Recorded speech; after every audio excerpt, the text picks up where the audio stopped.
بسم الله الرحمن الرحيم سبح اسم ربك الأعلى الذي خلق فسوى والذي قدر فهدى والذي أخرج المرعى فجعله غثاء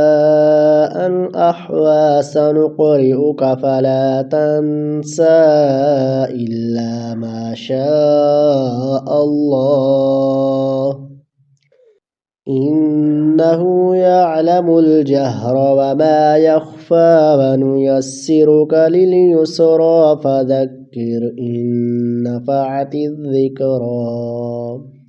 سيذكر من يخشى ويتجنبها